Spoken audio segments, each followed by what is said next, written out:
திருவாரூர் மாவட்டம் வடபாதிமங்கலம் அருகே உச்சிவாடி கிராமத்தை சேர்ந்தவர் நாராயணசாமி. இவர் ஸ்ரீ வீரமா காளியம்மன் ஆலயத்தின் நிர்வாகியாக உள்ளார். கோவிலுக்கு சொந்தமான நிலத்தை சில தனிமனிதர்கள் ஆக்கிரமிப்பு செய்த நிலையில் கடந்த 2022ஆம் ஆண்டு உயர்நீதிமன்ற உத்தரவின் பேரில் நிலம் மீட்கப்பட்டது. இந்த நிலத்தை தற்போது மீண்டும் ஆலயத்திற்கு செல்லாத வகையில் நெருக்கடி தரும் நபர்கள் மீது நடவடிக்கை எடுக்க வேண்டும், கோவிலுக்கு சொந்தமான இடத்தை கம்பிவேலி அமைக்க போலீஸ் பாதுகாப்பு அளிக்க வேண்டும் என வலியுறுத்தி இன்று மாவட்ட ஆட்சியர் அலுவலகத்தில் கிராம மக்கள் பெருந்திரளானோர் பங்கேற்று மனு அளித்தனர். திருவாரூர் மாவட்டம் கூத்தாநல்லூர் தாலுகா வடபாதிமங்கலம் உச்சிவாடி கிராமத்தில் அருள்மிகு வீரமா காளியம்மன் பிரம்மேந்தேஸ்வரர் சுவாமிகள் ராமச்சந்திர சுவாமிகள் கோயில் இருக்குது. அந்த கோயில் ரொம்ப பழமையான பிரசித்தி பெற்ற கோயில். இந்த கோவிலில் கோவிலோட இடம் பூங்கா இருக்குது, தரிசு நிலம் இருக்குது.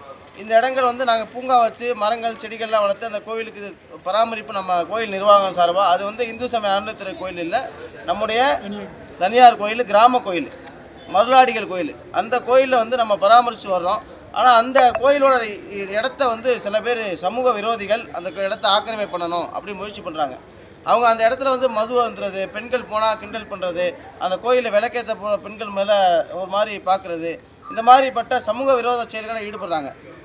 அதை தாண்டி அந்த இடம் எங்களுக்கு சொந்தமானது அப்படியே ஆக்கிரமிக்க முயற்சி பண்ணுறாங்க. நம்ம இதுக்காண்டி தான் 2022 நம்ம மாண்புமிகு உயர்நீதிமன்றத்துக்கு போய் நம்ம அந்த இடம் கோயிலுக்கு தான் சொந்தமானது, அதை யாரும் ஆக்கிரமிப்பு பண்ணக்கூடாது அப்படி ஒரு ஜட்ஜ்மெண்ட் காப்பி ஆர்டர் ஆகிருக்கு.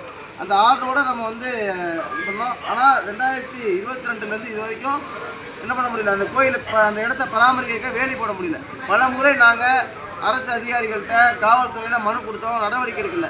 அந்த இடத்த மீட்டு கொடுக்கணும், அந்த இடத்த வேலி போடுறதுக்கு காவல்துறை பாதுகாப்பு வழங்கணும், சம்மந்தப்பட்ட அந்த சமூக விரோதிகள் மேலே நடவடிக்கை எடுக்கணும். நம்ம ஏதாவது போய் பண்ணோம்னு சொன்னால் யார் இது பண்ணுறாங்களோ தனிப்பட்ட முறையில் தாக்குதல் நடத்துகிறாங்க, அவங்கள எதிர்க்கிறாங்க, வெவ்வேறு விதமான தாக்குதல் பண்ணுறாங்க. அதனால் அவங்க சமூக விரோதிகளை பார்த்து எங்களுக்கு பயமாக இருக்குது. அந்த கோயில் இடத்த மீட்டு கொடுக்கணும் அப்படின்னு சொல்லி இன்றைக்கி மாவட்ட ஆட்சியர் அவர்களையும் மாவட்ட காவல் கண்காணிப்பாளர் அவர்களையும் சந்தித்து கிராம மக்கள் சார்பாக நான் மனு கொடுக்க.